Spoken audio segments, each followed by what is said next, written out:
Moment distribution मेथडमा चाहिँ हाम्रो एउटा लास्ट कन्सेप्ट बाँकी रहेको छ, जुन भनेको चाहिँ के हो त भन्दा सिमेट्री एन्ड एन्टी सिमेट्री हो।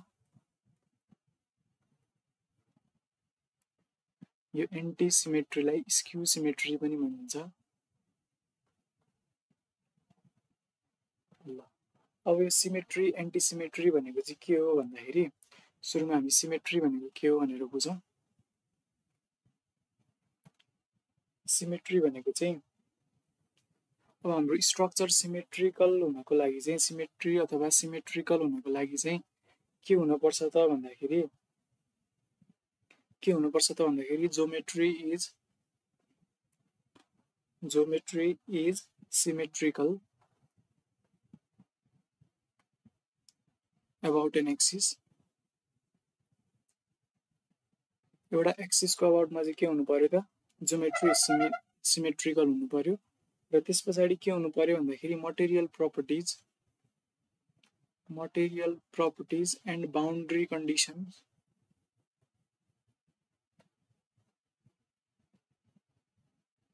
Conditions are same on both sides of axis of symmetry। र त्यस पछाडि अर्को कन्डिसन भनेको के पनि हुनु पर्यो भन्दाखेरि applied loads are symmetrical with respect to axis of symmetry। ल के हुनु पर्यो त भन्दाखेरि एउटा कुनै पनि एक्सिसको रेस्पेक्टमा चाहिँ एक्सिसको अबाउटमा चाहिँ हाम्रो एक्सिसको दुईटै साइडमा ज्योमेट्री के हुनु पर्यो त सिमेट्रिकल हुनु पर्यो। त्यस पछाडि मेटेरियल प्रपर्टी र बाउन्ड्री कन्डिसन पनि सिमिलर हुनु पर्यो र अप्लाइड लोड पनि के हुनु पर्यो त सिमेट्रिकल हुनु पर्यो। अब यस्तो खालको यो कन्डिसनहरु चाहिँ हाम्रो यदि फुलफिल भएको छ भने यस्तो केसमा चाहिँ हामी के गर्न सक्छौं त भन्दाखेरि we can consider only half of the structure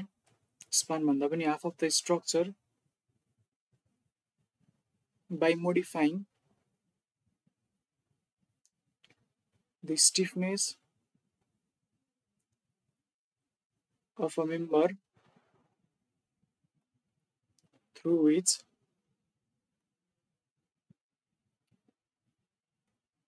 axis of symmetry passes। अब यो हाम्रो तीनटा कन्डिसन सेटिस्फाई भएको छ भने चाहिँ हामीले स्ट्रक्चरको आधी पार्ट मात्रै एनालाइज गर्दा हुन्छ। के गरेर त भन्दाखेरि जुन स्पानबाट अथवा जुन मेम्बरबाट हाम्रो एक्सिस अफ सिमेट्री पास हुन्छ त्यो मेम्बरको चाहिँ स्टिफनेसलाई मोडिफाई गरेर चाहिँ के गर्न सक्छौं त भन्दाखेरि हामीले हाफ अफ द स्ट्रक्चरलाई मात्रै एनालाइसिस गर्न सक्छौं।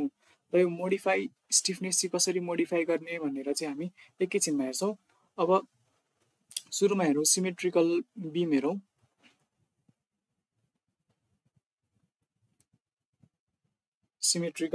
है त। हाम्रो यस्तो बीम छ एउटा,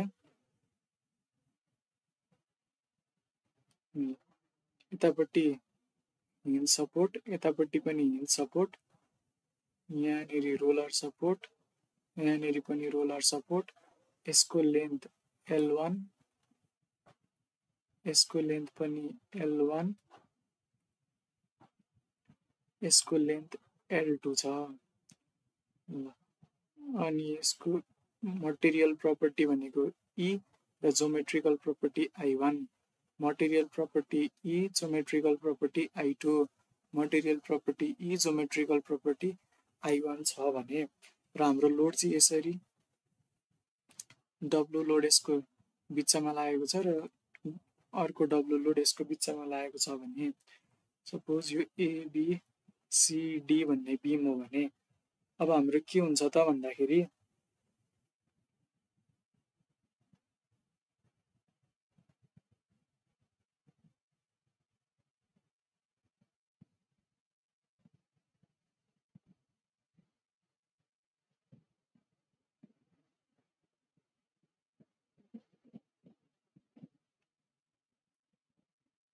अब यो हाम्रो के हुन्छ त एक्सिस अफ सिमेट्री हुन्छ, एक्सिस अफ सिमेट्री।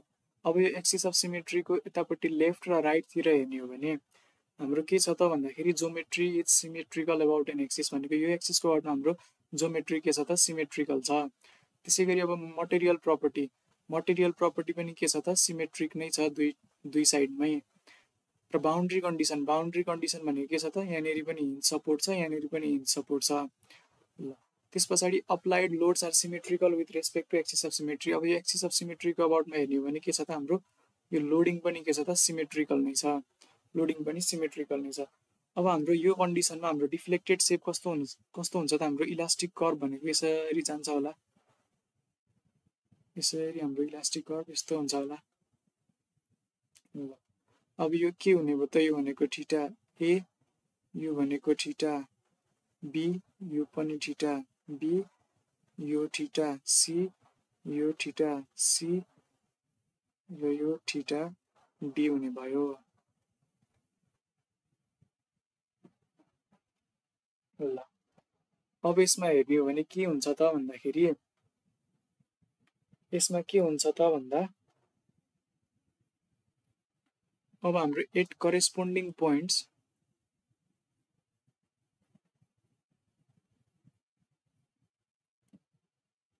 हाम्रो करेस्पोन्डिङ पोइन्ट्सहरुमा चाहिँ के हुन्छ त भन्दाखेरि करेस्पोन्डिङ पोइन्ट भनेको चाहिँ कस्तो त भन्दाखेरि यो एक्सिस अफ सिमेट्रीको अबाउटमा हेर्ने हो भने यो ए लाई केले रेप्लिकेट गर्छ त यतापट्टि यो डी ले रेप्लिकेट गर्छ, यहाँनिरको बी लाई केले रेप्लिकेट गर्छ यतापट्टि सी ले रेप्लिकेट गर्छ भनेपछि अब करेस्पोन्डिङ पोइन्टमा हाम्रो के हुन्छ त भन्दाखेरि रोटेसन के हुन्छ त,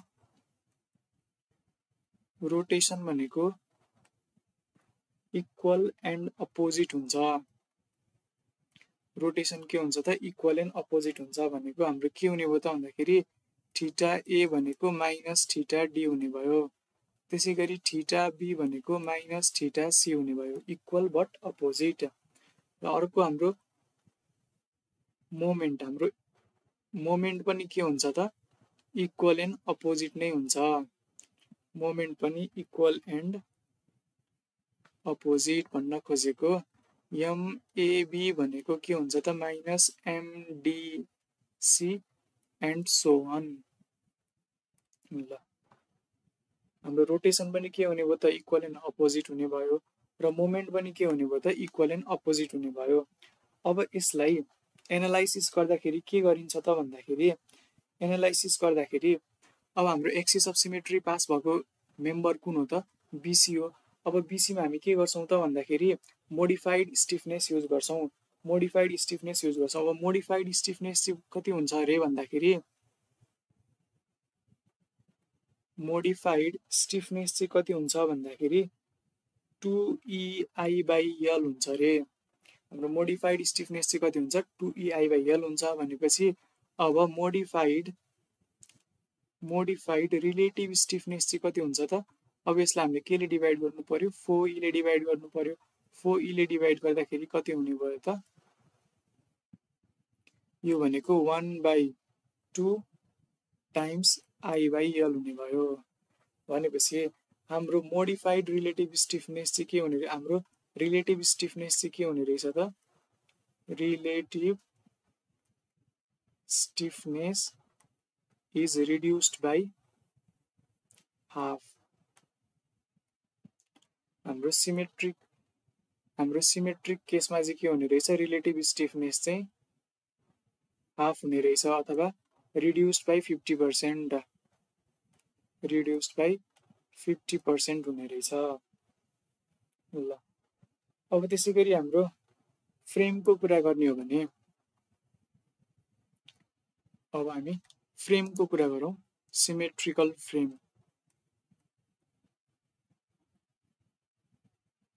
ल सिमेट्रिकल फ्रेमको कुरा गरौँ।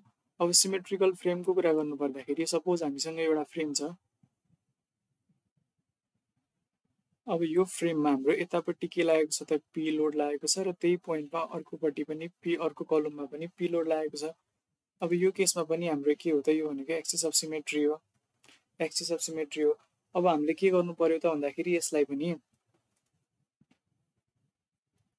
अब यसलाई एनालाइसिस गर्दा पनि अब हामीले के गर्नु पर्यो त भन्दाखेरि यहाँ यति हाफसम्म मात्रै एनालाइसिस, यहाँसम्म मात्रै एनालाइसिस गर्दा भयो। अब बीसीको रिलेटिभ स्टिफनेसलाई चाहिँ हामीले के गर्नु पर्यो त, बीसीको रिलेटिभ स्टिफनेसलाई चाहिँ हाफ गर्नु पर्यो र हामीले अब यसलाई यसरी मोडिफाई गरेर यो फ्रेमलाई यसरी मोडिफाई गर्छौँ र हामी यतिलाई मात्रै एनालाइसिस गर्छौँ। ल अब अघि बीमको केसमा पनि हामी के गर्थ्यौँ त भन्दाखेरि यो ए भयो, यो बी भयो, अनि यहाँनिर हामी यसरी यसलाई फिक्स गर्थ्यौँ र यतिलाई मात्रै एनालाइसिस गर्थ्यौँ। बीसीको हामी स्टिफनेस चाहिँ के गर्थ्यौँ त 50%ले रिड्युस गर्थ्यौँ। ल अब त्यस पछाडि अब हाम्रो सपोज हाम्रो फ्रेम चाहिँ यस्तो छ। अब हाम्रो फ्रेम चाहिँ यस्तो फ्रेम छ भने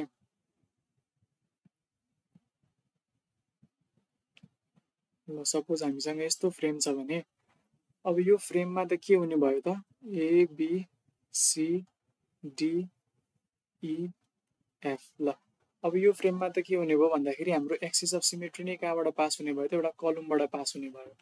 एउटा कलमबाट पास हुने भइसकेपछि अब हामीले एनालाइसिस गर्दाखेरि के गर्छौँ त भन्दाखेरि एनालाइसिस गर्दाखेरि अब हामी यति पार्टलाई मात्रै कन्सिडर गर्छौँ।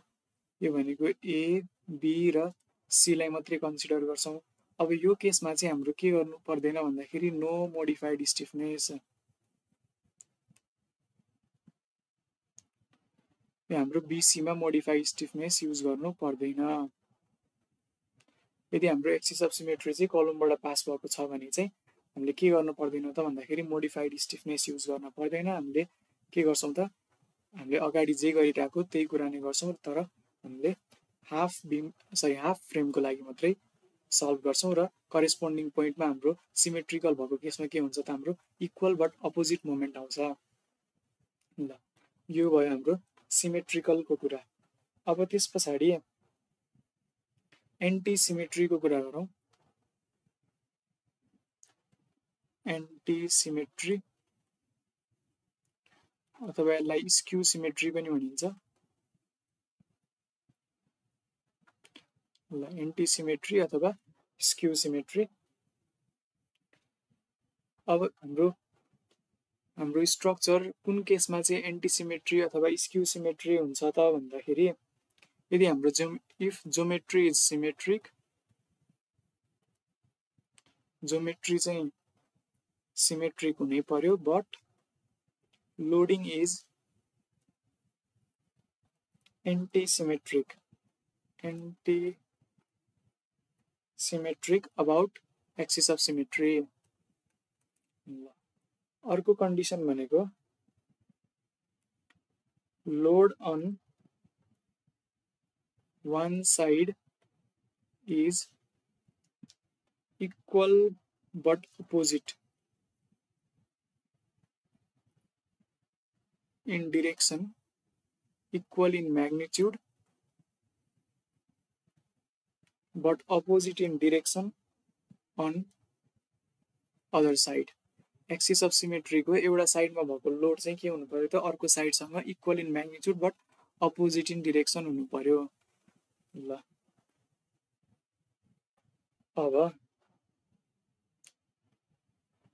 अब यसमा पनि के गर्न सक्छौँ त भन्दाखेरि हामी only half of the structure can be analyzed by modifying the stiffness of a member through which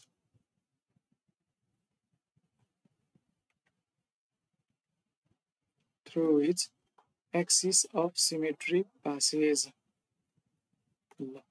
अब यो एन्टी सिमेट्री अथवा स्क्यू सिमेट्रीको केसमा पनि के गर्न सक्छौँ त, हामी एक्सिस अफ सिमेट्री पास हुने मेम्बरको स्टिफनेसलाई मोडिफाई गरेर हाफ अफ द स्ट्रक्चरलाई मात्रै हामी एनालाइसिस गर्न सक्छौँ। अब एन्टी सिमेट्रिकल बीम हेरौँ।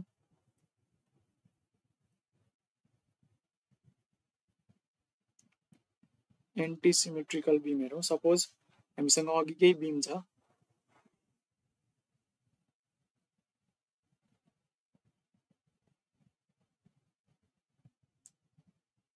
ल यो हामीसँग अघि केही बिम भयो, यतापट्टि हिन्ज यतापट्टि हिन्ज र यहाँनिर रोलर, यो लेन्थ L1, यो लेन्थ L2 र यो लेन्थ पनि L1। Material property isometric property I1, material property isometric property I2, isometric property I1। ल अब यो केसमा चाहिँ हाम्रो लोड कस्तो हुन्छ त, एकापट्टि W लोड तल लागेको छ भने अर्कोपट्टि के हुन्छ त, त्यही लोड माथिल्लोपट्टि लाग्नु पर्यो। अब यस्तो केसमा के हुन्छ त भन्दाखेरि हाम्रो एक्सिस अफ सिमेट्री त यही नै भइहाल्यो, एक्सिस अफ सिमेट्री। अब यो एक्सिस अफ सिमेट्रीको अबाउटमा हामी हेर्छौँ भने हाम्रो के छ त भन्दाखेरि यता लेफ्टतिरपट्टि पनि राइटतिरपट्टि पनि हाम्रो जोमेट्रिकल्ली चाहिँ हाम्रो के छ त, हाम्रो स्ट्रक्चर सिमेट्रिक नै छ, तर लोडिङ चाहिँ हाम्रो के छ त एन्टी सिमेट्रिक छ। भनेको यतापट्टि डाउनवार्ड लोड छ भने अर्कोपट्टि त्यही लोड चाहिँ के छ त अपवार्ड छ। ल यसमा पनि के भन्यो त, सेकेन्ड पोइन्टमा पनि त्यही नै भनेको, एउटा यसमा चाहिँ डब्लु लोड चाहिँ तलपट्टि छ भने यतापट्टि डब्लु लोड माथिल्लोपट्टि छ। ल अब यसको डिफ्लेक्टेड सेप चाहिँ कस्तो हुन्छ त भन्दाखेरि यसको डिफ्लेक्टेड सेप चाहिँ यसरी यस्तो होला, यसको डिफ्लेक्टेड सेप चाहिँ यसरी यस्तो होला।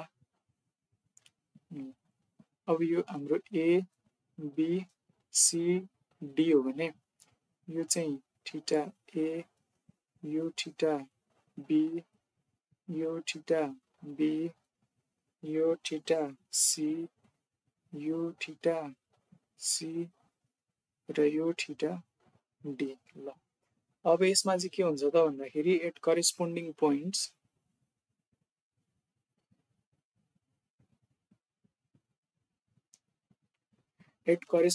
पोइन्ट्स हाम्रो रोटेसन के हुन्छ त, equal in magnitude as well as direction. ल अब हाम्रो के हुने भयो त भन्दाखेरि अब एन्टी सिमेट्रिकलको केसमा हाम्रो ए पोइन्टमा हाम्रो रोटेसन भनेको के छ त थीटा ए क्लकवाइज छ र हाम्रो डी पोइन्टमा पनि के छ त रोटेसन थीटा डी क्लकवाइज छ भने यो दुईटा रोटेसन चाहिँ के हुन्छ त इक्वल र अपोजिट हुन्छ, इक्वल र सेम डिरेक्सनमा हुन्छ। अघि हाम्रो सिमेट्रिकलको केसमा चाहिँ के थियो त भन्दाखेरि एमा रोटेसन क्लकवाइज थियो तर डीमा रोटेसन के थियो एन्टी क्लकवाइज थियो। ल अब यसमा मोमेन्ट पनि के हुन्छ त, equal in magnitude as well as same direction, ल मोमेन्ट पनि इक्वल र सेम डिरेक्सनमा हुने भयो। ल त्यस पछाडि अब हामी यसमा पनि मोडिफाइड स्टिफनेसको कुरा गरौँ। यसमा पनि हामी के गरौँ त भन्दाखेरि मोडिफाइड स्टिफनेसको कुरा गरौँ। यसको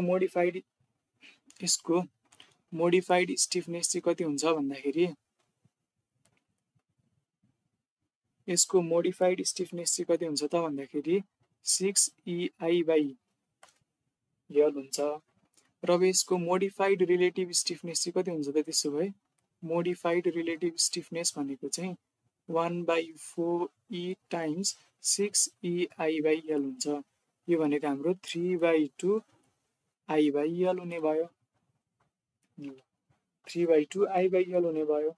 भनेपछि अब यसमा के हुने रहेछ त भन्दाखेरि मोडिफाइड रिलेटिभ स्टिफनेस चाहिँ के हुने रहेछ त, इन्क्रिज्ड बाई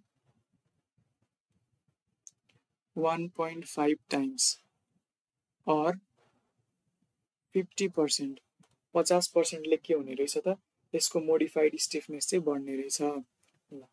अब हाम्रो सिमेट्रिक र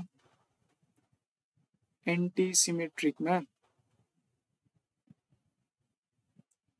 रिलेटिभ स्टिफनेस चाहिँ के हुने रहेछ त, सिमेट्रिकमा चाहिँ 1/2 I/L हुने रहेछ, हाफ हुने रहेछ। एन्टी सिमेट्रिकमा चाहिँ के हुने रहेछ त 3/2 I/L हुने रहेछ, 1.5 टाइम्स हुने रहेछ। र यति कुरा चाहिँ हामीले के गर्नु पर्यो त याद गर्नु पर्यो। रिलेटिभ स्टिफनेस हाफ I/L र 1.5 I/L भनेर याद गर्नु पर्यो। ल अब त्यस पछाडि हामी फ्रेममा जाउँ। Anti symmetrical or skew symmetrical frame, anti symmetrical और स्क्यू सिमेट्रिकल फ्रेममा जाउँ। ल अब सपोज हामीसँग अघि केही फ्रेम छ। ल अब चाहिँ लोड कस्तो छ त भन्दाखेरि यो लोड P, यतापट्टि पनि लोड यसरी P छ। अब यो एक्सिस अफ सिमेट्रिक अबाउटमा यो के छ त भन्दाखेरि जोमेट्रिकली सिमेट्रिक छ, तर लोडिङ चाहिँ के छ त इक्वल बट अपोजिट छ।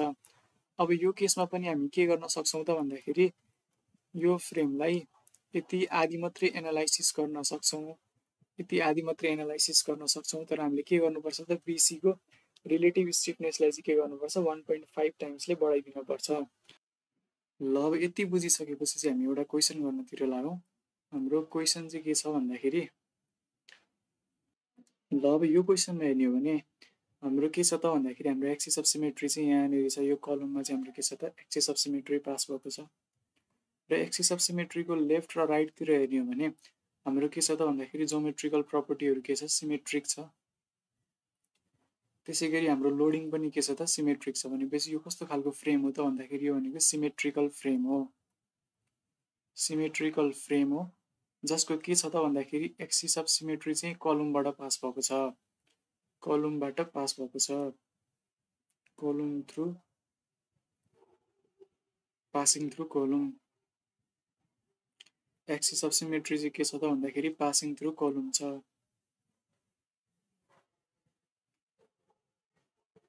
अब त्यसो हो भने हामी के गर्न सक्छौँ त भन्दाखेरि अब यो फ्रेमको हामी आदिलाई मात्रै एनालाइसिस गर्न सक्छौँ। यसरी हाम्रो यो बी जोइन्टसम्म मात्रै यसरी एनालाइसिस गर्न सक्छौँ। यहाँनिर हाम्रो के छ त भन्दाखेरि 48 किलो न्युटन पर मिटरको युडिएल छ। र हाम्रो पोइन्ट डी, यो पोइन्ट हाम्रो ए र यो पोइन्ट हाम्रो बी। अब यसको फो आई र आई छ यसको जोमेट्रिकल प्रपर्टिजहरू। ल अब हामी के गर्छौँ त भन्दाखेरि अब हामी यति आदि पार्टलाई मात्रै एनालाइसिस गर्छौँ र यसको करेस्पोन्डिङ अब यतापट्टि हाम्रो रिमेनिङ पोर्सनको करेस्पोन्डिङ पार्टमा चाहिँ के हुन्छ त भन्दाखेरि सिमेट्रिकल फ्रेममा चाहिँ हाम्रो मोमेन्टहरू के हुन्छ त इक्वल बट अपोजिट हुन्छ। ल त्यसो भए अब हामी सुरुमा के गरौँ त भन्दाखेरि यो आदि पार्टले एनालाइसिस गरौँ अनि त्यस पछाडि कुरा गरौँला। ल त्यसको लागि हामीले सुरुमा त के गर्नु पर्यो एज युजल हामीले सुरुमा फिक्स्ड इन मोमेन्ट्सहरू क्यालकुलेट गर्नु पर्यो। 1 नम्बरमा फिक्स्ड इन मोमेन्ट्स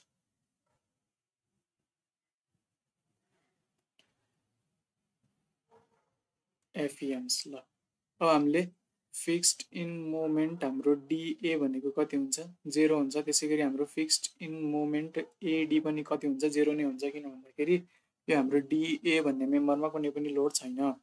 त्यसै गरी अब हाम्रो फिक्स्ड इन मोमेन्ट एबी भनेको कति हुन्छ त माइनस 48 इन्टु लेन्थ भनेको हाम्रो 8 मिटर छ, WL²/12 हुन्छ। त्यसै गरी अब हाम्रो फिक्स्ड इन मोमेन्ट बिए भनेको कति हुन्छ त 48 इन्टु 8² / 12 हुन्छ। ल अब यसलाई क्यालकुलेट गर्ने हो भने हाम्रो कति आउँछ त भन्दा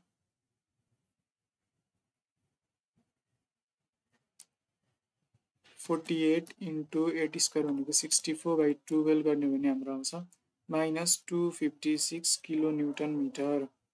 त्यसै गरी हाम्रो फिक्स्ड इन मोमेन्ट बिए पनि 256 किलो न्युटन मिटर नै आउने भयो। ल अब त्यस पछाडि हाम्रो अर्को काम भनेको के हो त भन्दाखेरि मोमेन्ट डिस्ट्रिब्युसन टेबल हो। मोमेन्ट डिस्ट्रिब्युसन टेबल के हो त भन्दाखेरि मोमेन्ट डिस्ट्रिब्युसन टेबल हो।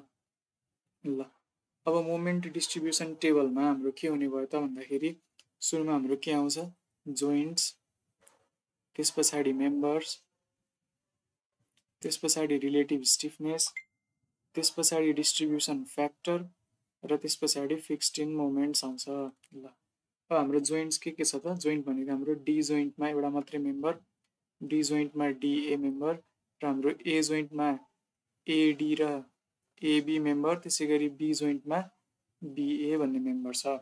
ल अब डी जोइन्ट र बी जोइन्टमा त हाम्रो एउटा एउटा मेम्बर छ, त्यही भएको भएर हामीले के गर्नु पर्यो त भन्दाखेरि यसको रिलेटिभ स्टिफनेस र डिस्ट्रिब्युसन फ्याक्टरको कुरा गर्नु परेन। अब एडीमा हेरौँ त, एडीमा हाम्रो डिले मोमेन्ट लिन्छ भनेपछि यसको रिलेटिभ स्टिफनेस कति हुन्छ? आई/एल हुन्छ, भनेको आई/6 हुने भयो। कति हुने भयो त्यो? आई/6 हुने भयो। अब एबीमा हेरौँ त, एबीमा हाम्रो के छ त भन्दाखेरि बीले मोमेन्ट लिन्छ भनेपछि यसको रिलेटिभ स्टिफनेस कति हुन्छ त? आई/एल हुन्छ, भनेको 4I/8 हुन्छ। 4I/8 हुन्छ, यो भनेको I/2 हुन्छ। अब मैले अगाडि थ्योरी पढाउँदाखेरि के भनेको थिएँ त भन्दाखेरि हाम्रो यदि एक्सिस अफ सिमेट्री चाहिँ कलमबाट पास भएको छ भने त्यति बेला चाहिँ हामीले के गर्नु पर्दैन त भन्दाखेरि स्टिफनेसलाई मोडिफाई गरिराख्नु पर्दैन भनेको थिएँ। त्यही भएर मैले के गरेँ त? आई/एल नै गरेँ, स्टिफनेसलाई मोडिफाई गरिनँ।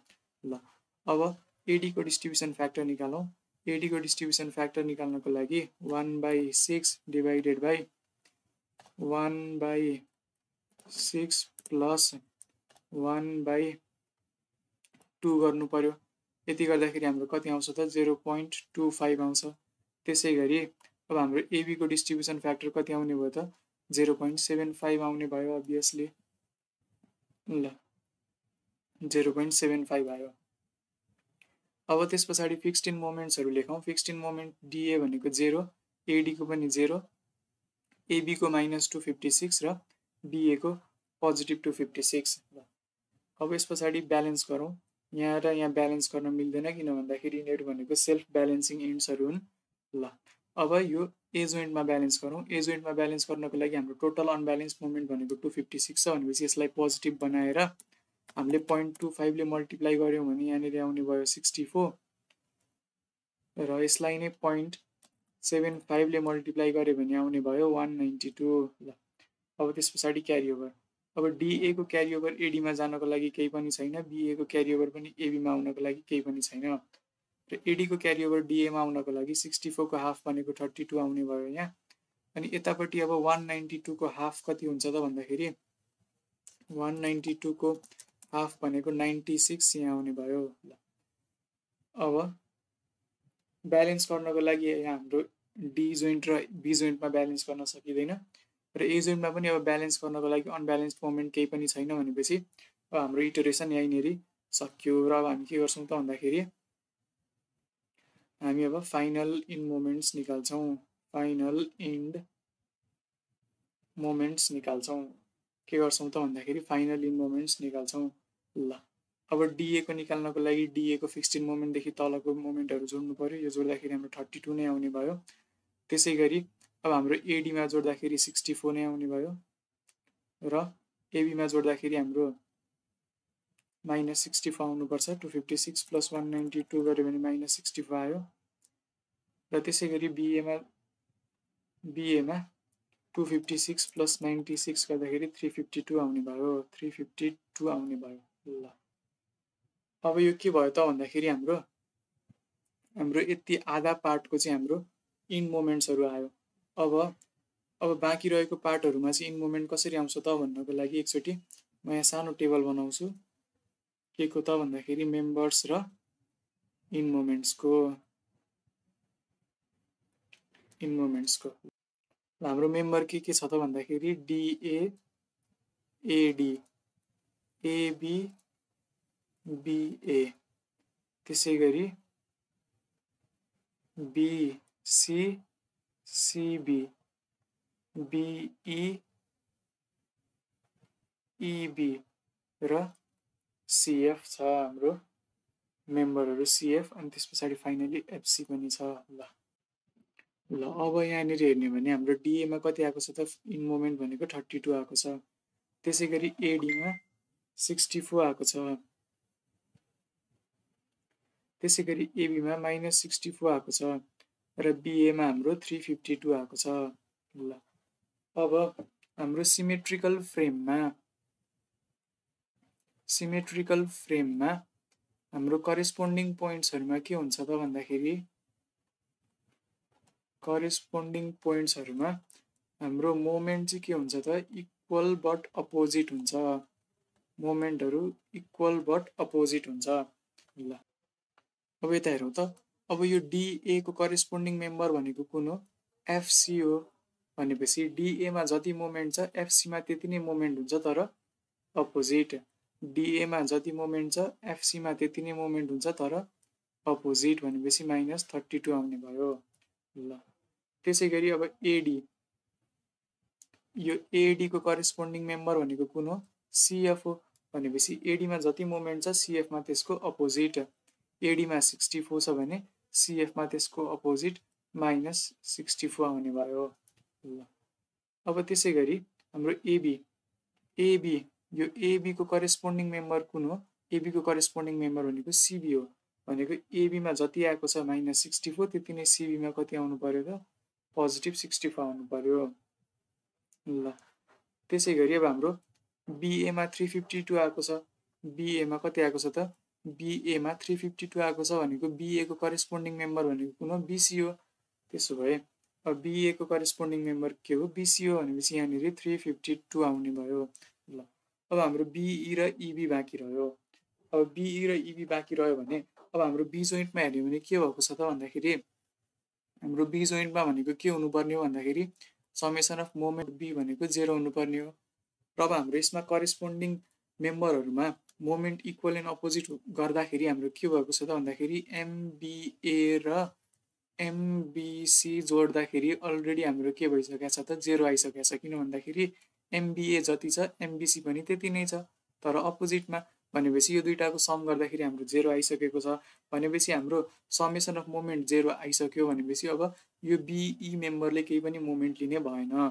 BE मेम्बरले केही पनि मोमेन्ट लिने भएन त्यसैगरी EB मेम्बरले पनि केही पनि मोमेन्ट लिने भएन ल यति गरिसकेपछि हाम्रो सबै मेम्बरको फाइनल इन मोमेन्ट्सहरु पनि आयो अब योबाट हामी के गरौँ त भन्दाखेरि बेन्डिङ मोमेन्ट डायग्राम प्लट गरौँ अब बेन्डिङ मोमेन्ट डायग्राम प्लट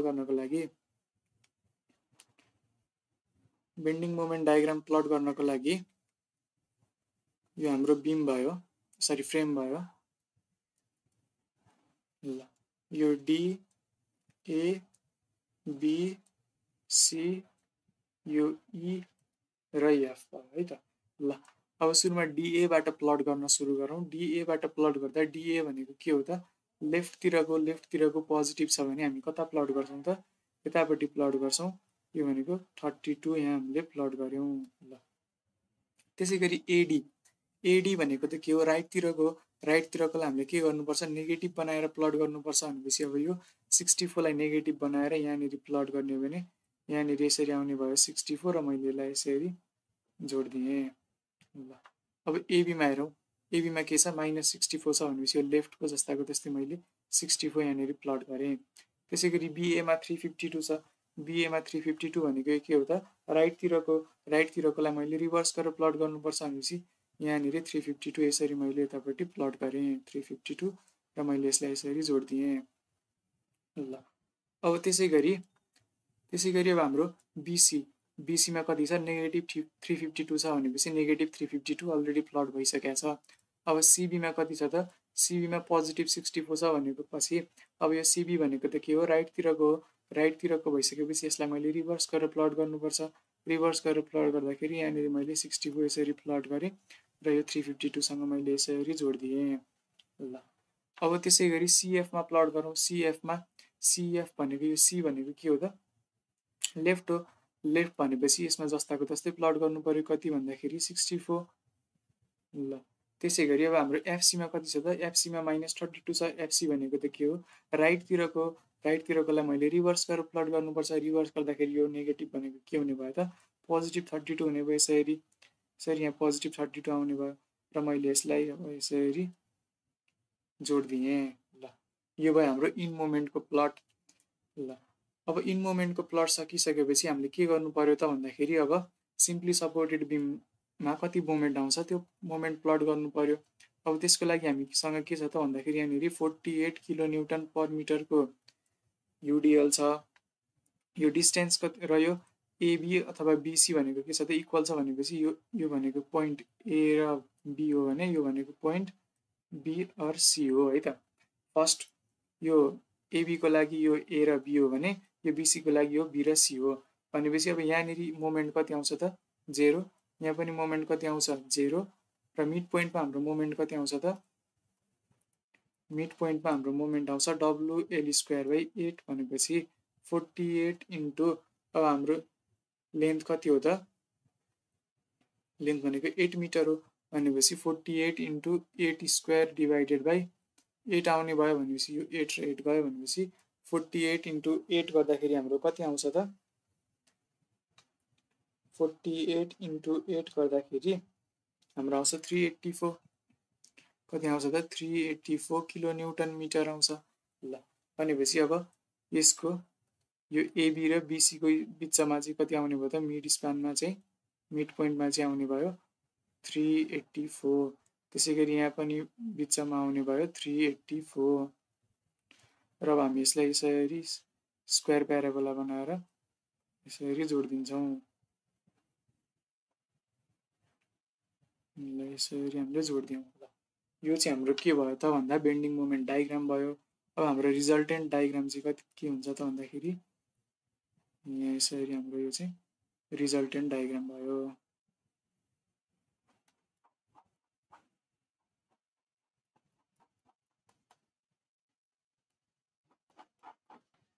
ल यो चाहिँ हाम्रो रिजल्टेन्ट डायग्राम भयो र यो चाहिँ हाम्रो पोजिटिभ यो नेगेटिभ यो नेगेटिभ यो पोजिटिभ यो नेगेटिभ यो पोजिटिभ यो नेगेटिभ यो नेगेटिभ र यो पोजिटिभ। यो चाहिँ हाम्रो के भयो त बेन्डिङ मोमेन्ट डायग्राम भयो।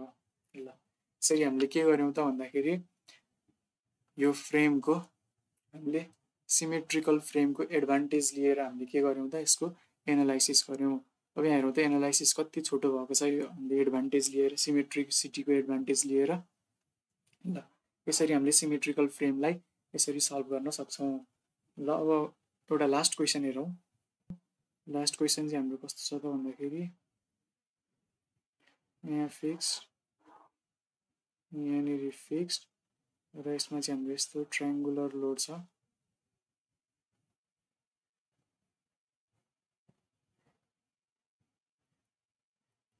यस्तो ट्रायंगुलर लोड छ र यो हाम्रो भनेको 5 मिटर छ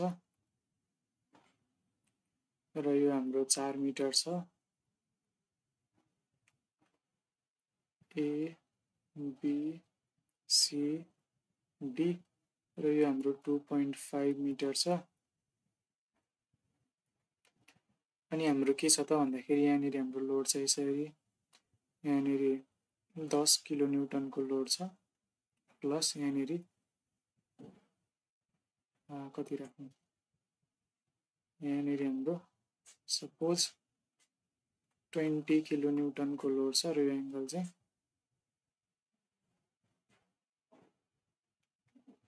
चाहिँ हाम्रो सपोज 60 डिग्री छ। ल यो फ्रेमलाई अब हामीले के गर्नु पर्यो त एनालाइसिस गर्नु पर्यो। हाम्रो EI चाहिँ के छ त कन्स्ट्यान्ट छ है त कन्स्ट्यान्ट थ्रु आउट। ल अब यो क्वेसन सल्भ गर्नुभन्दा अगाडि अलिकति थोरै कुरा बुझौँ है त। ल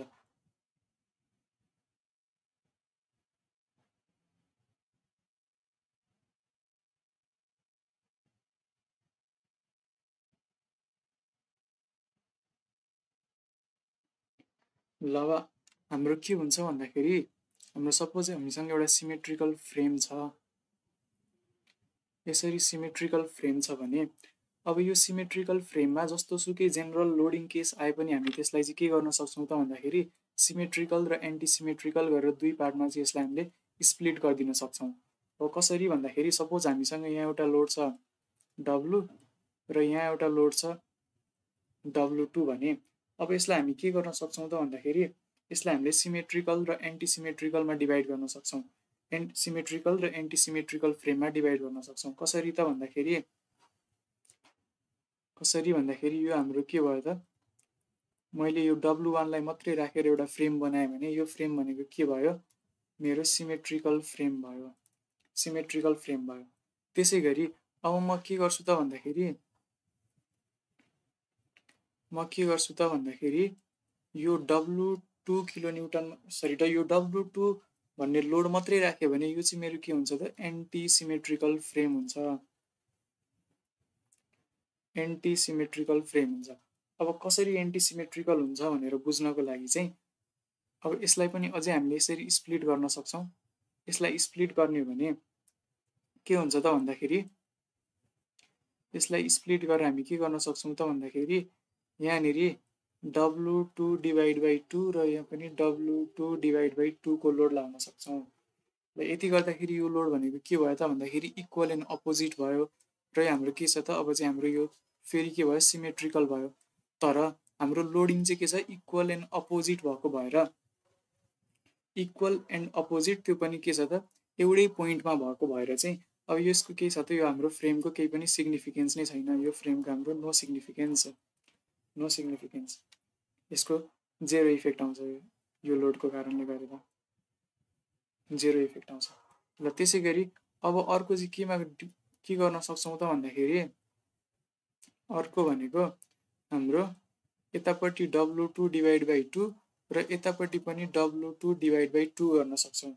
अब यो गरेर अब यो दुईटालाई हामीले जोड्यौँ भने के हुन्छ त यो पोइन्टमा भनेको हाम्रो के छ त W2 divide by 2 plus W2 divide by 2 भनेको W2 नै आउने भयो र यो पोइन्टमा हेर्ने भने के छ त W2 डिभाइड बाई 2 लेफ्टतिर र यतापट्टि W2 डिभाइड बाई 2 भनेको राइटतिर छ भनेपछि अब यो फ्रेम चाहिँ हाम्रो के हुन्छ त एन्टी सिमेट्रिकल फ्रेम हुन्छ, के हुन्छ त एन्टी सिमेट्रिकल फ्रेम हुन्छ। ल अब हामीले के भन्यौँ त भन्दाखेरि यो फ्रेम चाहिँ एन्टी सिमेट्रिकल हो भनेर भन्यौँ र कसरी भनेर स्प्लिट गरेर हेर्दाखेरि एउटा सिमेट्रिकल पार्ट हेऱ्यौँ र अर्को एन्टी सिमेट्रिकल पार्ट हेऱ्यौँ। जसको सिमेट्रिकल पार्टको के छ त जेरो इफेक्ट छ, यसको केही पनि इफेक्ट आउँदैन र यसको एन्टी सिमेट्रिकल फ्रेम हेर्ने भने अब यसको इफेक्ट भनेको के हुने भयो त डाइरेक्टली यसको इफेक्टसँग यसको इफेक्ट हुने भयो। किन भन्दाखेरि W2 divide by 2 plus W2 divide by 2 भनेको के हुने भयो त अल्टिमेटली W2 नै हुने भयो भनेपछि यो फ्रेमलाई चाहिँ हामी के गर्न सक्छौँ त भन्दाखेरि एन्टी सिमेट्रिकल फ्रेम हो भनेर भन्न सक्छौँ। ल भनेपछि हाम्रो जेनेरल के छ त भन्दाखेरि जोमेट्रिकली सिमेट्रिकल फ्रेम छ भने त्यस्तो फ्रेमलाई हामी के गर्न सक्छौँ त भन्दाखेरि त्यस्तो फ्रेमलाई चाहिँ हामीले सिमेट्रिकल र एन्टी सिमेट्रिकलमा चाहिँ डिभाइड गर्न सक्छौँ, स्प्लिट गर्न सक्छौँ। जस्तै अर्को एउटा इक्जाम्पल भनेको सपोज यो हामीसँग एउटा यस्तो खालको फ्रेम छ,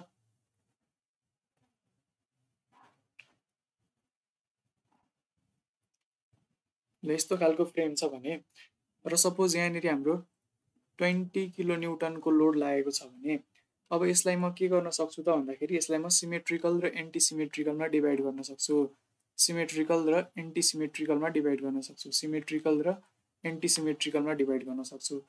अब सिमेट्रिकलमा कसरी बनाउन सक्छु भन्दाखेरि कसरी बनाउन सक्छु त म यसलाई सिमेट्रिकल भन्दाखेरि ल अब यहाँ म कति लगाउँछु, यहाँनिर म 10 किलो न्युटनको लोड लगाउँछु र यहाँनिर पनि 10 किलो न्युटनको लोड लगाइदिन्छु। ल यति गर्दाखेरि यो फ्रेम के भयो त अब सिमेट्रिकल फ्रेम भयो, सिमेट्रिकल भयो। अब त्यस पछाडि अब म के गर्छु त भन्दाखेरि त्यस पछाडिमा फेरि यहाँनिर 10 किलो न्युटनको लोड लगाउँछु डाउनवार्ड र यता माथिपट्टि फेरि के लगाउँछु त 10 किलो न्युटनको लोड लगाउँछु अपवार्ड। यो भनेको फेरि के भयो त अनसिमेट्रिकल फ्रेम भयो। अब यो दुईटालाई जोड्ने हो भने यो पोइन्टमा 10 प्लस 10 20 ओके र यो पोइन्टमा 10 माइनस 10 भनेको 0 भनेपछि यो दुईटाको सुपरपोज गर्ने हो भने हाम्रो के आउँछ त हाम्रो मेन स्ट्रक्चर नै आउँछ। त्यही भएर यदि हाम्रो फ्रेम चाहिँ जोमेट्रिकल्ली के छ त सिमेट्रिकल छ भने हाम्रो कुनै पनि लोडिङलाई हामी के गर्न सक्छौँ त सिमेट्रिकल र एन्टी सिमेट्रिकल बनाउन सक्छौँ र त्यस पछाडि हामी हाफ अफ द स्ट्रक्चरलाई मात्रै एनालाइसिस गर्न पनि सक्छौँ। हाफ अफ द स्ट्रक्चरलाई एनालाइसिस गर्दाखेरि अब यो जुन मेम्बरको थ्रुबाट चाहिँ एक्सिस अफ सिमेट्री पास भएको छ त्यसको चाहिँ के गर्नु पर्यो त स्टिफनेसलाई मोडिफाई गर्नु पर्यो। अब स्टिफनेसलाई मोडिफाई कसरी गर्ने भन्दाखेरि सिमेट्रिकलको केसमा स्टिफनेसलाई हाफ गर्ने र अनसिमेट्रिकलको केसमा स्टिफनेसलाई के गर्ने 1.5 टाइम्सले बढाउने। ल यति भइसकेपछि अब हामी हाम्रो क्वेसनतिर लागौँ। ल हाम्रो क्वेसन के छ त भन्दाखेरि यस्तो छ।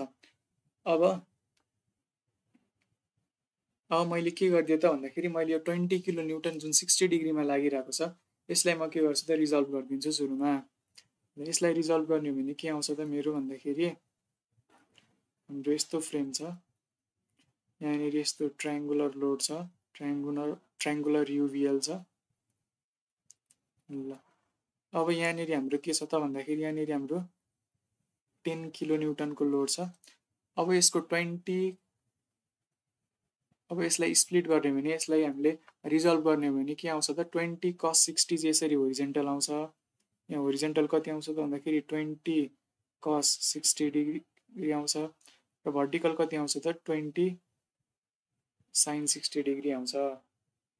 ल भनेपछि अब यहाँनिर टोटल होरिजेन्टल कति आउने भयो त भन्दाखेरि हामीसँग यहाँनिर टोटल होरिजेन्टल फोर्स कति आउने भयो त भन्दाखेरि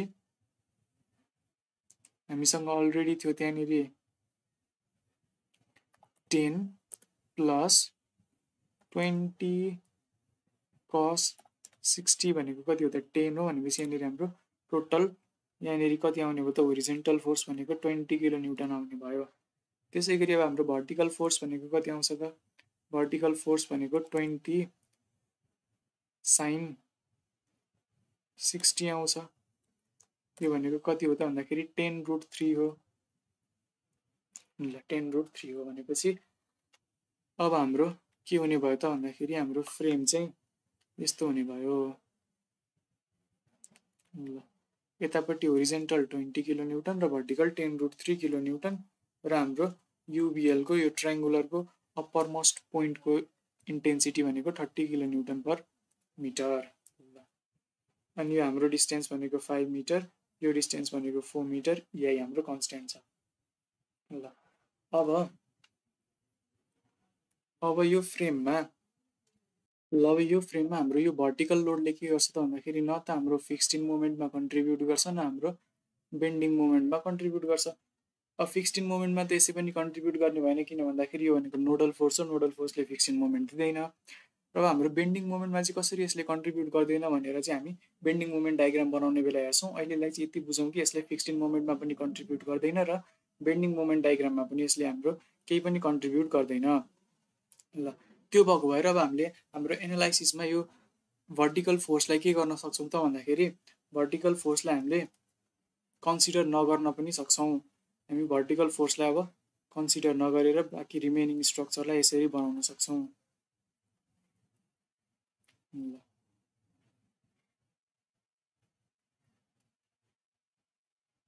ल यतापट्टि हाम्रो 20 किलो न्युटन र यतापट्टि हाम्रो 30 किलो न्युटन पर मिटर हुने भयो।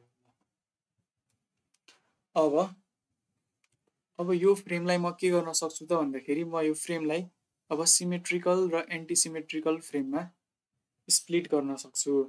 अब मेरो सिमेट्रिकल फ्रेम भनेको के हुने भयो त भन्दाखेरि अब यो भनेको मेरो सिमेट्रिकल फ्रेम हुने भयो। यो ए बी सरी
सी र डी।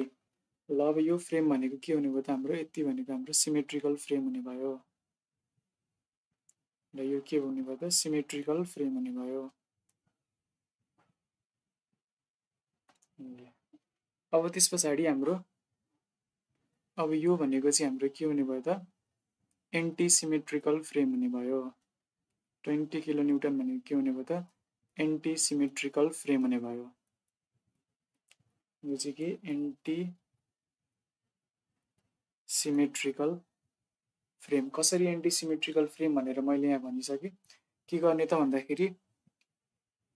भन्दाखेरि एकचोटि equal and opposite load corresponding पोइन्टमा गिभन लोडको हाफ लोड लगाउने र त्यस पछाडि फेरि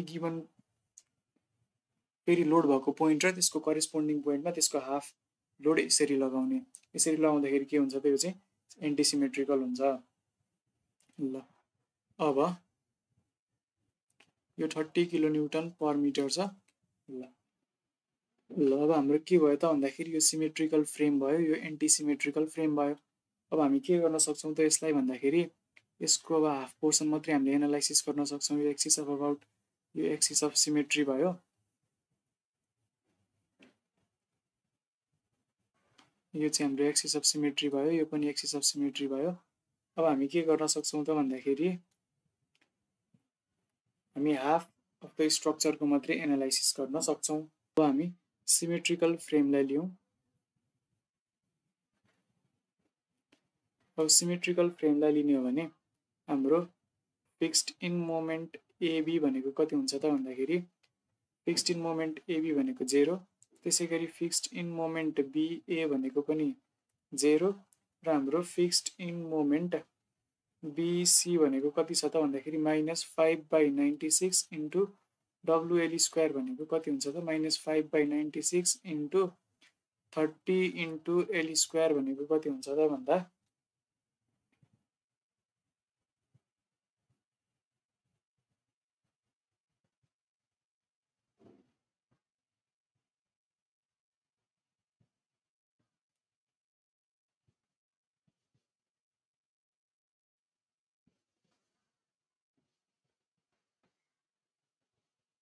यति गर्दा हाम्रो आउँछ -39.063 किलोन्युटन मिटर आउँछ। ल अब हामी यो सी जोइन्ट अब हामी फिक्स्ड इन मोमेन्ट सिबी लेखिराख्न परेन, किन भन्दाखेरि हामी सी जोइन्टसम्म त हामी एनालाइसिस गर्दैनौँ। ल अब त्यसो भए के गरौँ त भन्दाखेरि मोमेन्ट डिस्ट्रिब्युसन टेबल बनाऊँ। अब मोमेन्ट डिस्ट्रिब्युसन टेबलमा हाम्रो के हुन्छ त भन्दाखेरि सुरुमा त हाम्रो जोइन्ट हुने भयो, सुरुमा हाम्रो जोइन्ट्स, त्यस पछाडि मेम्बर्स, त्यस पछाडि रिलेटिभ स्टिफनेस, त्यस पछाडि डिस्ट्रिब्युसन फ्याक्टर र त्यस पछाडि फिक्स्ड इन मोमेन्ट्स। ल अब हाम्रो जोइन्ट के छ त जोइन्ट भनेको हाम्रो ए र बी मात्रै हुने भयो, किन भन्दाखेरि अब हामी हाफ अफ द स्ट्रक्चरलाई मात्रै एनालाइसिस गर्दैछौँ। तर के याद गर्नुपर्छ भन्दाखेरि half of the structure analysis गर्दा पनि यो केसमा चाहिँ के गर्नु पर्यो त भन्दाखेरि फिक्स्ड इन मोमेन्ट चाहिँ बिसी भनेको फुल मेम्बरकै फिक्स्ड इन मोमेन्ट लेख्नुपर्छ, फुल मेम्बरकै फिक्स्ड इन मोमेन्ट लेख्नुपर्छ। ल अब एमा हाम्रो मेम्बर भनेको एउटा मात्रै छ एबी। अब बी जोइन्टमा हाम्रो मेम्बर छ बिए र बिसी। ल अब यो बिसी भनेको के हो त भन्दाखेरि बिसी भनेको मेम्बर भनेको हाम्रो एक्सिस अफ सिमेट्री पास भएको मेम्बर हो भनेपछि अब यसको रिलेटिभ स्टिफनेस लेख्ने बेलामा चाहिँ हामीले यसलाई मोडिफाई गर्नुपर्छ। ल त्यो कुरा हामी अहिले एकैछिनमा गरौँला। ल सुरुमा रिलेटिभ स्टिफनेस एबीको लेख्न परेन, किन भन्दाखेरि यो एउटा मात्रै मेम्बर भयो। त्यसै गरी बिएको लेख्दाखेरि अब बिए भनेको के हो त एले मोमेन्ट लिन्छ भनेपछि यसको डिस्ट्रिब्युसन फ्याक्टर रिलेटिभ स्टिफनेस भनेको आई/एल हुने भयो, भनेको आई/4 हुने भयो। त्यसै गरी अब बिसीको लेख्दाखेरि बिसी भनेको सिमेट्रिकल फ्रेमको गर्दैछौँ हामी। अब सिमेट्रिकल फ्रेमको गर्दैछौँ भने के हुने भयो त भन्दाखेरि सिमेट्रिकल फ्रेमको गर्दैछौँ भने अब यसको स्टिफनेसलाई हामीले हाफ गर्नु पर्यो, हाफ इन्टु अब आई/एल भनेको 5 भनेको कति हुने भयो त आई/10 हुने भयो। ल अब यो चाहिँ हाम्रो रिलेटिभ स्टिफनेस भयो। अब डिस्ट्रिब्युसन फ्याक्टर निकालौँ। निकाल्नको लागि सुरुमा बिएको डिस्ट्रिब्युसन फ्याक्टर निकालौँ। बिएको डिस्ट्रिब्युसन फ्याक्टर निकाल्नको लागि 1/4 डिभाइडेड बाई 1/4 प्लस 1/10 गर्नु पर्यो।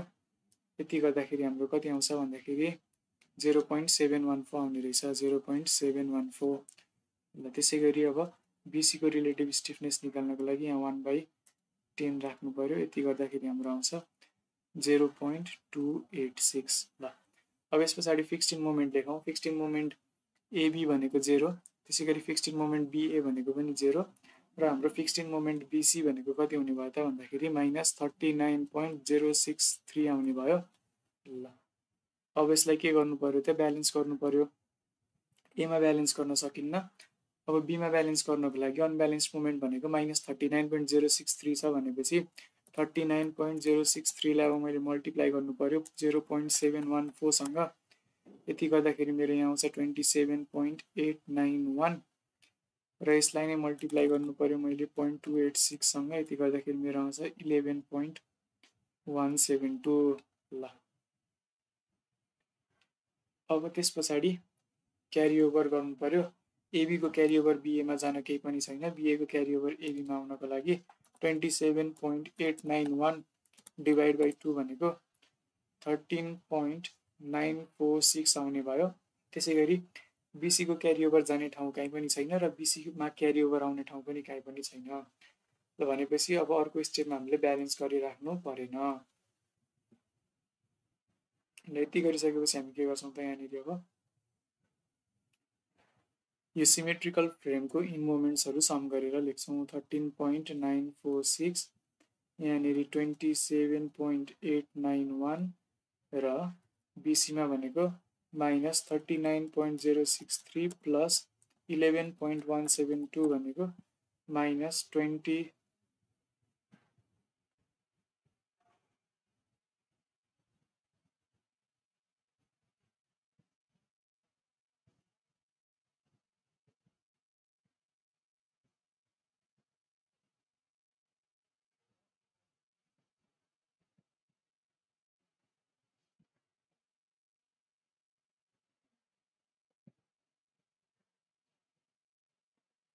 -27.891 आउने भयो। ल यति गरिसकेपछि हाम्रो के भयो त भन्दाखेरि यो सिमेट्रिकल फ्रेम सक्यो। अब त्यस पछाडि हामी के गर्छौँ त भन्दाखेरि त्यस पछाडि अब हामी एन्टी सिमेट्रिकल फ्रेमको एनालाइसिस गर्छौँ। अब एन्टी सिमेट्रिकल फ्रेमको एनालाइसिस गर्दाखेरि के छ त भन्दाखेरि यो फ्रेम भनेको त कस्तो फ्रेम हो त भन्दाखेरि सोय फ्रेम हो। किन भन्दाखेरि यो 20 किलो न्युटनले त यो फ्रेमलाई के गर्छ त सोय गराउँछ। भनेपछि अब के गर्नु पर्यो त भन्दाखेरि अब यसको चाहिँ नन सोय एनालाइसिस र सोय एनालाइसिस गर्नु पर्यो। के गर्नु पर्यो त भन्दाखेरि नन सोय एनालाइसिस र सोय एनालाइसिस गरेर दुईटा एनालाइसिस गर्नु पर्यो। ल अब एन्टी सिमेट्रिकलको सुरुमा नन सोय एनालाइसिस हेरौँ। ल नन सोय एनालाइसिस हेर्ने भने हाम्रो के छ त भन्दाखेरि यसरी हाम्रो 20 किलो न्युटनको लोड छ। ल के छ त भन्दा 20 किलो न्युटनको लोड छ। अब यो लोड भनेको के छ त हाम्रो एउटा मात्रै लोड छ, त्यो पनि कहाँ छ नोडमा छ। भनेपछि हाम्रो यसमा के आउने भएन त भन्दाखेरि no fixed end moments. No fixed end moments, fixed end moments केही पनि आउने भएन। र हामीले नन सोय एनालाइसिसबाट के गर्ने हो त भन्दाखेरि नन सोय एनालाइसिसबाट हामीले के गर्ने हो भन्दाखेरि हामीले सोय रेसिस्टिङ अथवा सोय प्रिभेन्टिङ फोर्स निकाल्ने हो। सोय प्रिभेन्टिङ फोर्स निकाल्ने हो। अब सोय प्रिभेन्टिङ फोर्स निकाल्नको लागि हामीले के गर्नु पर्यो त भन्दाखेरि कलम इक्विलिब्रियमहरू हेर्नु पर्यो। कलम इक्विलिब्रियम हेर्नु पर्यो भनेको यो भनेको हाम्रो AB भयो। त्यस पछाडि हाम्रो यो CD भयो। अब हाम्रो के छ त भन्दाखेरि यो B पोइन्टमा हाम्रो कति लागेको छ त 20 किलो न्युटनको लोड लागेको छ। भनेपछि ल यो बीमा रियाक्सन कति आउँछ त भन्दाखेरि बीमा रियाक्सन 20 किलो न्युटन आउँछ। भनेपछि हामीले नन सोय एनालाइसिस चाहिँ एक लाइनमा गर्न सक्छौँ। कसरी भन्दाखेरि यहाँ 20 किलो न्युटन छ भने यसको अपोजिटमा 20 किलो न्युटन लगाइदिने। यो नै के हो त भन्दाखेरि हाम्रो सोय प्रिभेन्टिङ फोर्स हो। भनेपछि हाम्रो सोय प्रिभेन्टिङ फोर्स R1 भनेको कति छ त 20 किलो न्युटन छ कतातिर लेफ्टतिर। हाम्रो नन सोय एनालाइसिस यहीँ सक्यो। ल अब त्यस पछाडि हामी के गर्छौँ त भन्दाखेरि 2 नम्बरमा सोय एनालाइसिस गर्छौँ।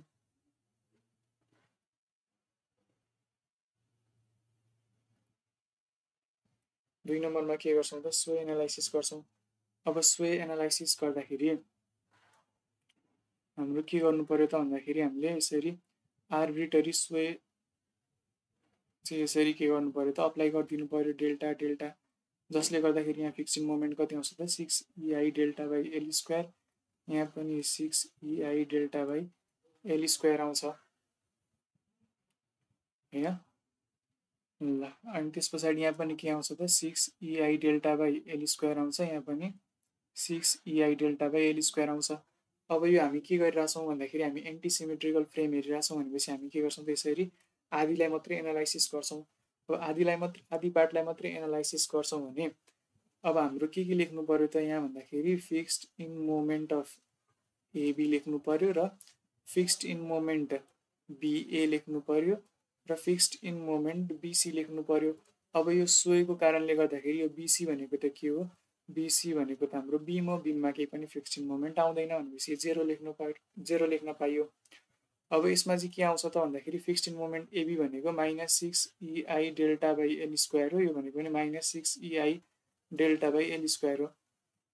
ल अब मैले अगाडि हाम्रो स्वे एनालाइसिस गर्दाखेरि के गरेको थिएँ त भन्दाखेरि EI डेल्टालाई एउटा भ्याल्यु अज्युम गरेको थिएँ। तर म अझै सजिलो बनाउनको लागि अब आज चाहिँ के गर्छु भन्दाखेरि म यति यो फिक्स्ड इन मोमेन्टको यति पुरै भ्याल्युलाई नै के गर्छु त अज्युम गरिदिन्छु। यति पुरै भ्याल्युलाई नै म -100 किलो न्युटन मिटर अज्युम गरिदिन्छु, -100 किलो न्युटन मिटर अज्युम गरिदिन्छु। ल अब यति अज्युम गरिसकेपछि अब हामीले फेरि के गर्नु पर्यो त मोमेन्ट डिस्ट्रिब्युसन टेबल बनाउनु पर्यो। के गर्नु पर्यो भन्दाखेरि मोमेन्ट डिस्ट्रिब्युसन टेबल बनाउनु पर्यो। अब मोमेन्ट डिस्ट्रिब्युसन टेबलमा फेरि के हुन्छ त यहाँ जोइन्ट्स, अनि त्यस पछाडि मेम्बर, त्यस पछाडि रिलेटिभ स्टिफनेस, त्यस पछाडि डिस्ट्रिब्युसन फ्याक्टर र फिक्स्ड इन मोमेन्ट्स। ल जोइन्ट भनेको ए जोइन्टमा एउटा मात्रै मेम्बर एबी, बी जोइन्टमा दुईटा मेम्बर बिए र बिसी। ल अब हाम्रो ए जोइन्टमा रिलेटिभ स्टिफनेस र डिस्ट्रिब्युसन फ्याक्टरको कुरा गरिराख्नु परेन। अब बी जोइन्टमा बिए भनेको कति हुने भयो त, बिए भनेको एले मोमेन्ट लिन्छ भनेपछि I/L भनेको I/4 हुने भयो। ल त्यसै गरी अब बिसी भनेको त के हो त भन्दाखेरि हाम्रो एक्सिस अफ सिमेट्री पास भएको मेम्बर हो भनेपछि यसमा के गर्नु पर्यो त यो एन्टी सिमेट्रिकल फ्रेम हो भनेपछि एन्टी सिमेट्रिकलमा के गर्नु पर्यो 3/2 इन्टु I/L गर्नु पर्यो। ल यति गर्दाखेरि कति आउने भयो त 3I/10 आउने भयो। ल अब डिस्ट्रिब्युसन फ्याक्टर निकाल्नतिर लागौँ। डिस्ट्रिब्युसन फ्याक्टर निकाल्नको लागि अब हामीले 1/4 डिभाइडेड बाई 1/4 प्लस 3/10 गर्नु पर्यो। यति गर्दाखेरि हाम्रो आउँछ 0.455 आउँछ। त्यसै गरी अब बिसीको निकाल्नु पर्यो भने के गर्छु त म 3/10 गर्छु। यति गर्दाखेरि मेरो कति आउँछ त भन्दाखेरि 0.545 आउँछ। ल अब फिक्स्ड इन मोमेन्ट लेख्छु। फिक्स्ड इन मोमेन्ट एबी भनेको मेरो -100, बिए भनेको पनि -100 र बिसी भनेको कति छ त 0 छ। अब यसलाई ब्यालेन्स गर्नु पर्यो। अब यसलाई ब्यालेन्स गर्नको लागि यहाँ ब्यालेन्स गर्न सकिँदैन र अब -100लाई ब्यालेन्स गर्नको लागि 100 इन्टु 0.455 गर्नु पर्यो। यति गर्दाखेरि मेरो कति आउँछ त भन्दाखेरि 45.5 आउँछ र यहाँनिर इन्टु 0.545 गर्ने हो भने कति आउँछ त 54.5 आउँछ। ल अब त्यस पछाडि क्यारिओभर एबीको क्यारिओभर बिसीमा जाने भएन, एबीको क्यारिओभर बिएमा जाने भएन र बिएको क्यारिओभर चाहिँ 45.5 को हाफ भनेको 22.75 यहाँ आउने भयो। बिसीबाट जाने कतै ठाउँ छैन र बिसीमा आउने पनि केही ठाउँ छैन भनेपछि अब अर्को स्टेपमा हाम्रो ब्यालेन्स गरिराख्नु परेन। ल त्यति गरिसकेपछि अब हामी के गर्न सक्छौँ त भन्दाखेरि यो अनसिमेट्रिकल फ्रेमको स्वे एनालाइसिसको इन मोमेन्ट्सहरू निकाल्न सक्छौँ। ल अब यसको लागि हाम्रो के हुने भयो त भन्दाखेरि एबीमा -100 प्लस 22.75 गर्दाखेरि कति आउँछ त? यहाँ आउँछ माइनस 77.250 र त्यसै गरी बिएमा कति आउँछ त? माइनस 100 प्लस 45.5 गर्दाखेरि आउँछ माइनस 54.5 र हाम्रो यहाँ कति आउँछ त? प्लस 54.5 आउँछ। ल अब हामीले के गर्नु पर्यो त भन्दाखेरि अब हाम्रो नेक्स्ट काम भनेको के हो त भन्दाखेरि सोही करेक्सन फ्याक्टर निकाल्ने हो। सोही करेक्सन फ्याक्टर निकाल्ने हो। सोही करेक्सन फ्याक्टर निकाल्नको लागि हामीले के गर्नु पर्यो त भन्दाखेरि सोही एनालाइसिसबाट हामीले सोही फोर्स निकाल्नु पर्यो। अब त्यसको लागि हामीले के गर्नुपर्छ त भन्दाखेरि कलम इक्विलिब्रियम हेर्नुपर्छ यसरी।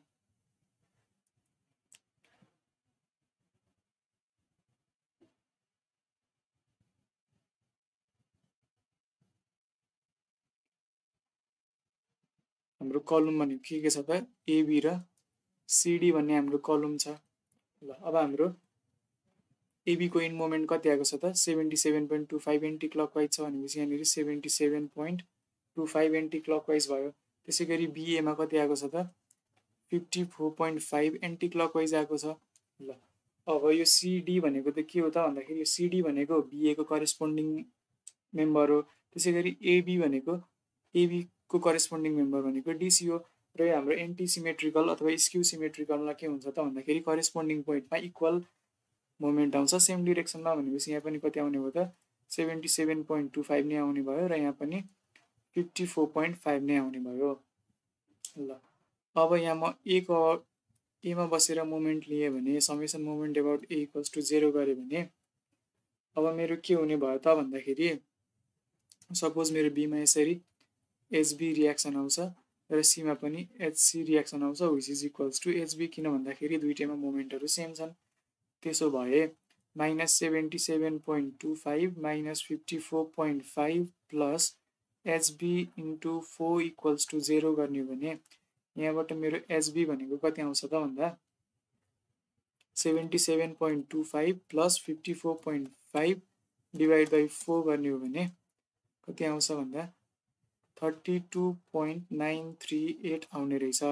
सिमिलरली एचसी पनि 32.938 नै आउँछ।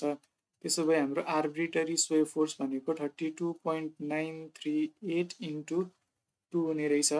यो भनेको कति हो त भन्दा 65.875 हो। ल यो कतातिर त भन्दाखेरि यो भनेको राइटतिर। त्यसो भने हामीलाई के थाहा छ भन्दाखेरि R1 plus lambda R2 equals to 0 भन्ने हामीलाई रिलेसन थाहा छ। र हामी राइटतिरको फोर्सलाई पोजिटिभ मान्ने हो भने हाम्रो R1 कति छ त? R1 भनेको -20 छ। -20 प्लस ल्याम्डा इन्टु R2 भनेको 65.875 इक्वल्स टु 0।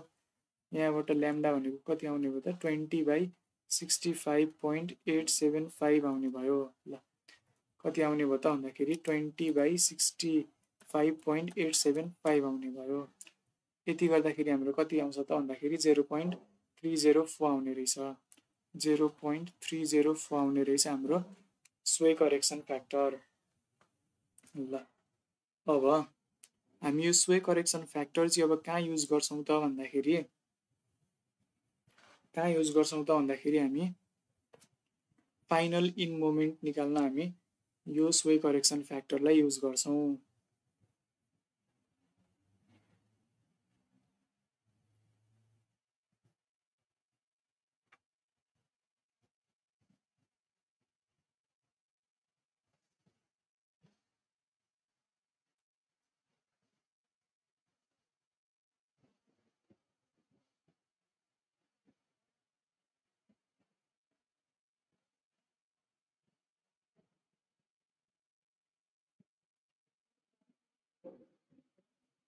अब कसरी युज गर्छौँ भन्दाखेरि अब यहाँ के लेखौँ त भन्दाखेरि एउटा सानो टेबल बनाऊ। अब त्यो टेबलमा चाहिँ के लेखौँ भन्दाखेरि मेम्बर लेखौँ र यहाँनिर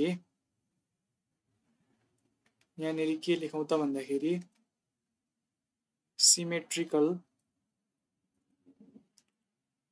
इन मोमेन्ट्स लेखौँ र यहाँनेरि अनसिमेट्रिकल इन मोमेन्ट्स लेखौँ र यहाँ फाइनल इन मोमेन्ट लेखौँ।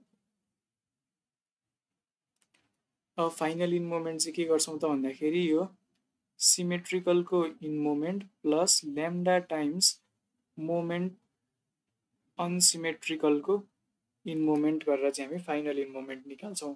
कसरी निकाल्छौँ भन्दाखेरि यो सिमेट्रिकल इन मोमेन्ट भनेको यहाँ माथिबाट हाम्रो सिमेट्रिकल फ्रेमबाट आएको in moments plus lambda times यो अनसिमेट्रिकलबाट आएको इन मोमेन्ट्स गरेर चाहिँ हामी के गर्छौँ त फाइनल इन मोमेन्ट निकाल्छौँ। अब हाम्रो मेम्बर के छ त भन्दाखेरि हाम्रो मेम्बर भनेको एबी बिए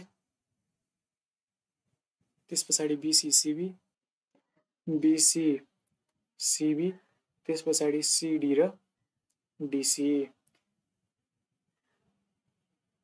ल अब हाम्रो सिमेट्रिकलबाट आएको इन मोमेन्ट्सहरू के छ त भन्दाखेरि एबीमा 13.946 एबीमा 13.946 बिएमा 27.891 27.891 त्यसै गरी बिसीमा हाम्रो कति छ त भन्दा -27.891 -27.891 छ। त्यसै गरी अब हाम्रो अनसिमेट्रिकलबाट आएको इन मोमेन्ट के छ त भन्दाखेरि एबीमा -77.250 -77.250 त्यसै गरी बिएमा -54.5 -54.5 र बिसीमा हाम्रो कति छ त 54.5 छ 54.5 छ। ल अब हाम्रो के हुने भयो त भन्दाखेरि यो हाम्रो यस्तो खालको बीम हो सरी फ्रेम हो भने एबिसिडी ल यो चाहिँ हाम्रो यस्तो फ्रेम हो भने अब सिमेट्रिकल केसमा के हुन्छ त करेस्पोन्डिङ पोइन्टहरुमा अथवा करेस्पोन्डिङ मेम्बरहरुमा मोमेन्ट इक्वल एन्ड अपोजिट हुन्छ भनेपछि एबीमा जति मोमेन्ट छ डिसीमा पनि त्यति नै मोमेन्ट अपोजिट हुने भयो -13.946 हुने भयो। त्यसै गरी बिएमा जति मोमेन्ट छ सिडीमा पनि त्यति नै अपोजिट मोमेन्ट हुने भयो -27.891।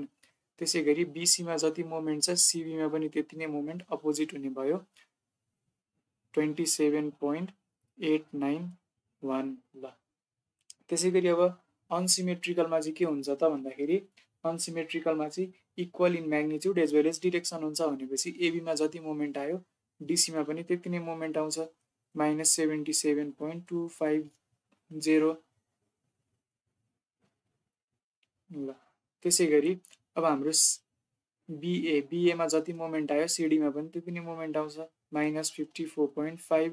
त्यसै गरी बिसीमा जति मोमेन्ट आयो सिबीमा पनि त्यति नै मोमेन्ट आउँछ 54.5।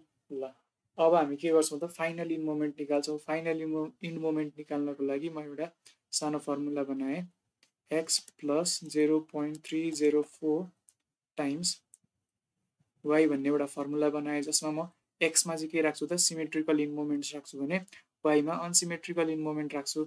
ल अब यहाँ क्याल्क थिचेर मैले अब x मा भ्यालु हालेँ 13.946 र -77.250। ल यति गर्दाखेरि मेरो कति आयो त भन्दा -9.538 आयो। ल अब त्यसै गरी 27.891 र -54.5 गर्दाखेरि 11.323 आयो। त्यसै गरी अब बिसीमा -27.891 र 54.5 गर्दाखेरि कति आयो त -11.323 आयो। त्यसै गरी अब सिबीमा 27.891 र 54.5 गर्दाखेरि 44.459 आयो। त्यसै गरी अब सिडीमा -27.891 र -54.5 गर्दाखेरि -44.459 आयो। र त्यसै गरी अब डिसीमा -13.946 र माइनस 77.250 गर्दाखेरि कति आयो त भन्दा माइनस 37.430 आयो। कति आयो त माइनस 37.430 आयो। अब यति भइसकेपछि अब हामी के गरौँ त बीएमडी बनाऊ। अब बीएमडी बनाउनको लागि सुरुमा के गर्नु पर्यो इन मोमेन्ट्सहरूलाई प्लट गर्नु पर्यो। ल यो हाम्रो फ्रेम भयो। अब इन मोमेन्ट्सहरूलाई प्लट गरौँ। यो भनेको ए बी सी र डी। ल अब एबी भनेको के छ त माइनस 9.538 छ भनेपछि नेगेटिभ जस्ताको जस्तै प्लट गरेँ मैले 9.538।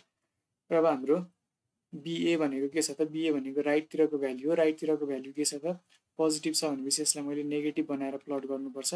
नेगेटिभ बनाएर प्लट गर्दाखेरि 11.323 यहाँ आयो। 11.323 यहाँ आयो र मैले यसलाई यसरी स्ट्रेट लाइनले जोइन गरिदिएँ। त्यसै गरी अब बिसी भनेको माइनस 11.323 यसरी मैले प्लट गरिदिएँ 11.323। र त्यसै गरी सिबी भनेको 44.459 पोजिटिभ छ भनेपछि यसलाई मैले रिभर्स गरेर प्लट गर्नुपर्छ। रिभर्स गरेर प्लट गर्दाखेरि यो अलि माथि जाने भयो भनेपछि यहाँ नअट्ने भयो। म यसलाई फेरि बनाएँ है त। ल मैले यसरी फ्रेमलाई फेरि बनाएँ।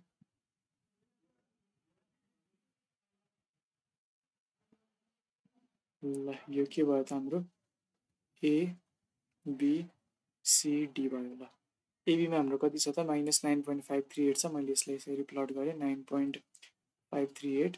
बिएमा हाम्रो 11.323 छ। यसलाई रिभर्स गरेर मैले यतापट्टि यसरी प्लट गरेँ 11.323 र मैले यसलाई यसरी जोइन गरिदिएँ स्ट्रेट लाइनले। त्यस पछाडि अब बिसी। अब बिसीमा कति छ त माइनस 11.323 छ भनेपछि मैले यसरी प्लट गरेँ 11.323। अब यो सिबी भनेको के हो त सिबी भनेको हाम्रो राइटतिरकोलाई मैले रिभर्स गरेर प्लट गर्नुपर्छ। रिभर्स गरेर प्लट गर्दाखेरि माइनस 44.459 यसरी यहाँ आउने भयो। 44.459 यसरी यहाँ आउने भयो र मैले यसलाई यसरी स्ट्रेट लाइनले जोडिदिएँ। त्यस पछाडि अब सिडीमा हेरौँ। मेरो सिडीमा कति छ त नेगेटिभ अफ 44.459 छ भनेपछि यसलाई मैले जस्ताको जस्तै प्लट गर्न सक्छु। यसरी 44.459 यसरी प्लट गर्न सक्छु। र त्यस पछाडि हाम्रो डिसीमा कति छ त भन्दाखेरि नेगेटिभ 37.430 छ भनेपछि अब यसलाई मैले रिभर्स गरेर पोजिटिभ प्लट गर्नु पर्यो भने म यतापट्टि यसरी प्लट गर्नुपर्ने भयो मैले 37.430 र अब यसलाई म यसरी जोडिदिन्छु। ल अब यो भयो हाम्रो इन मोमेन्ट्सको प्लट। अब यस पछाडि हामीले के प्लट गर्नु छ भन्दाखेरि हामीले हाम्रो गिभन लोडको कारणले गर्दाखेरि सिम्पली सपोर्टेड बिममा आउने मोमेन्ट प्लट गर्नु छ। अब त्यसको लागि हामी के गरौँ त भन्दाखेरि हामीसँग के छ त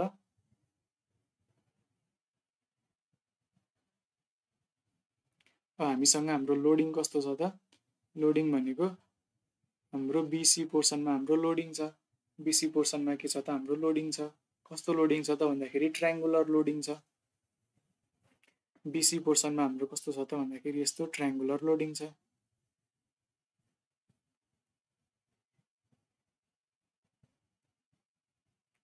यस्तो ट्रायङ्गुलर लोडिङ छ। अब यो ट्रायङ्गुलर लोडिङको कारणले गर्दाखेरि यहाँनिर यसरी रियाक्सन आउँछ। यो हाम्रो कति छ त भन्दाखेरि 30 किलोन्युटन पर मिटर छ भनेपछि अब यसको इक्विभ्यालेन्ट पोइन्ट लोड कति हुन्छ त भन्दाखेरि यो भनेको हाम्रो 5 मिटर छ भनेपछि यसको इक्विभ्यालेन्ट लोड भनेको 1/2 इन्टु बेस इन्टु हाइट गर्ने हो भने कति आउँछ त हाम्रो 1/2 इन्टु 5 इन्टु 30 गर्ने भने हाम्रो आउँछ 75 किलोन्युटन आउने रहेछ। कति आउने रहेछ त 75 किलोन्युटन आउने रहेछ।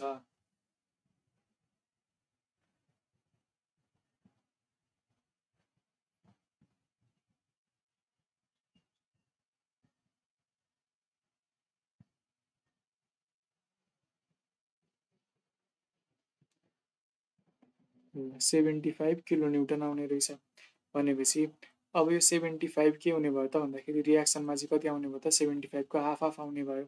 75 को हाफ भनेको 37.5 र 37.5 आउने भयो। ल अब अब हाम्रो के हुन्छ त भन्दाखेरि अब हामी बेन्डिङ मोमेन्टको इक्वेसन लेख्ने हो भने हाम्रो के हुन्छ त ल हामीसँग एउटा भर्टिकल लोड पनि थियो, त्यसलाई पनि यहाँ कन्सिडर गरेर हेरौँ न त त्यसले के असर गर्छ। हामीसँग 10√3 किलो न्युटनको भर्टिकल लोड पनि छ यहाँनिर हामीसँग के छ त 10√3 को भर्टिकल लोड पनि छ, जसले गर्दाखेरि यहाँनिर हाम्रो रियाक्सन चाहिँ 10√3 ले बढ्ने भयो, त्यही पोइन्टमा आएको रियाक्सन चाहिँ। ल अब हाम्रो मोमेन्टको इक्वेसन लेख्ने हो भने के हुन्छ त 37.5 x प्लस 10√3 x र माइनस अब यो माथिको 10√3 x हुने भयो। ल त्यस पछाडि अब हामी यो युभिएलको मोमेन्ट लेख्नु पर्यो। अब यो युभिएलको लेख्न एक्स डिस्टेन्समा के हुन्छ त भन्दाखेरि मेरो अब एक्स डिस्टेन्समा यहाँ लोडको इन्टेन्सिटी कति हुन्छ त 30/2.5 इन्टु एक्स हुन्छ मेरो। किन भन्दाखेरि मैले यो सिमिलर ट्रायङ्गल लगाएँ भने यहाँनिर मेरो 30 छ भने 2.5 मिटरमा 30 छ भने एक्स मिटरमा मेरो कति हुन्छ त यहाँ वाइ हुन्छ होला। भनेपछि म y/30 इक्वल्स टु x/2.5 गर्न सक्छु। यति गर्दाखेरि मेरो y भनेको 30/2.5 इन्टु एक्स आउँछ।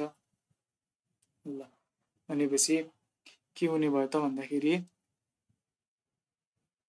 अब माइनस 1/2 इन्टु अब त्यहाँको इन्टेन्सिटी भनेको कति छ त 30/2.5 into x 2.5 into x times 1/2 यो भनेको बेस भयो, यो भनेको हाइट भयो, टाइम्स अब यहाँदेखि यसको यो लोडको एप्लिकेसन कहाँ हुन्छ त x/3 मा हुन्छ। भनेपछि यो हाम्रो के भयो त मोमेन्टको इक्वेसन भयो। अब यो हेरौँ त यो भर्टिकल यो हाम्रो जुन नोडमा भर्टिकल लोड थियो यसको कारणले गर्दाखेरि केही बेन्डिङ मोमेन्टमा केही असर गर्ने भयो त गर्ने भएन। त्यही भएर हामीले यसलाई सुरुमा नै के गरेका थियौँ त कन्सिडर नगरी आएको थियौँ। ल भनेपछि 37.5 x minus 1/2 into 30/2.5 into x³/3 भनेको हाम्रो बेन्डिङ मोमेन्टको इक्वेसन हुने भयो। ल अब त्यसो हो भने अब हाम्रो यहाँनिर हाम्रो बेन्डिङ मोमेन्ट कति हुन्छ त बेन्डिङ मोमेन्ट कति हुन्छ भनेर अब हामी निकालौँ। अब हामी बेन्डिङ मोमेन्ट निकाल्नको लागि सुरुमा हामी इक्वेसन टाइप गर्छौँ 37.5 alpha x minus 0.5 into 30 divided by 2.5 into 3 times alpha एक्सको क्युब गर्न सक्छौँ।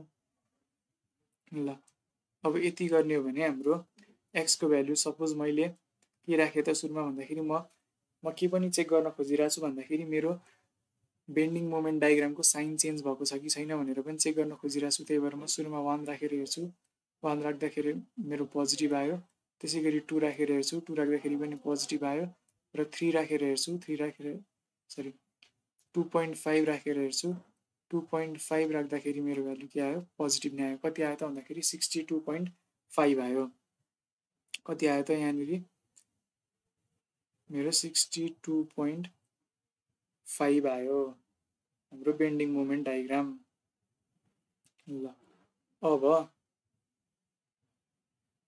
अब यहाँ हाम्रो बिचमा कति आयो त 62.5 आयो। यो भनेको त अभियसली भन्दा माथि नै पर्ने भयो। 62.5 सपोज यहाँनिर पर्छ होला 62.5। अब यो के गर्ने भयो त भन्दाखेरि अब यो भनेको कि त यसरी माथिबाट जान्छ यसरी कि त यसरी तलबाट जान्छ। अब कहाँबाट जान्छ भनेर चेक गर्नको लागि अब म यति डिस्टेन्स भनेको मेरो कति हो त 2.5 हो। यति डिस्टेन्स भनेको मेरो 2.5 हो र यति डिस्टेन्स भनेको पनि मेरो 2.5 हो। ल अब म 2.5 को आधामा मेरो के चेक गर्छु त भन्दाखेरि बेन्डिङ मोमेन्ट डायग्रामको भ्यालु चेक गर्छु, बेन्डिङ मोमेन्टको भ्यालु चेक गर्छु। भनेपछि मैले एक्समा यहाँनिर 2.5/2 राखेँ भने मेरो कति आउने रहेछ त 42.969 आउने रहेछ, 42.969 आउने रहेछ। ल अब म अर्को कुरा के चेक गर्छु भन्दाखेरि 62.5 र 0 को एभरेज भनेको कति आउँछ त त्यो भनेको 31.25 आउने रहेछ, 31.25 आउने रहेछ। भनेपछि यो जुन बिचको डटेड लाइन छ, यो बिचको डटेड लाइन जुन छ यसको भ्याल्यु चाहिँ कति आउने रहेछ त यहाँ भन्दाखेरि 31.250 आउने रहेछ। तर हाम्रो यहाँनिर बेन्डिङ मोमेन्टको भ्याल्यु चाहिँ कति आइरहेछ त 42.969 आइरहेछ। भनेपछि यो यसरी माथिबाट जाने भयो। कसरी जाने भयो त? अब यसरी जाने भयो र यतापट्टिबाट पनि त्यसरी नै आउने भयो। ल यो चाहिँ के भयो त? हाम्रो बेन्डिङ मोमेन्ट डायग्राम भयो। यसमा हाम्रो रिजल्टेन्ट डायग्राम चाहिँ के हुने भयो त? अब यो चाहिँ हाम्रो यो मैले ह्याच गरेको डायग्राम चाहिँ पार्ट चाहिँ के हुने भयो त? हाम्रो रिजल्टेन्ट बेन्डिङ मोमेन्ट डायग्राम हुने भयो। ल यसमा पनि यो भनेको नेगेटिभ पोर्सन, यो पनि नेगेटिभ पोर्सन, यो भनेको पोजिटिभ पोर्सन, यो नेगेटिभ पोर्सन, यो नेगेटिभ पोर्सन र यो चाहिँ पोजिटिभ पोर्सन यसरी आउने भयो। यसरी हामीले के गर्यौँ त भन्दाखेरि हामीले सिमेट्री र एन्टी सिमेट्रीको कन्सेप्ट पनि बुझ्यौँ र कन्सेप्ट युज गरेर हामीले प्रब्लमहरू पनि सल्भ गर्यौँ। ल यति गरिसकेपछि चाहिँ हाम्रो मोमेन्ट डिस्ट्रिब्युसन मेथडको सिरिज चाहिँ यहीँ सकिन्छ। ल थ्याङ्क यू।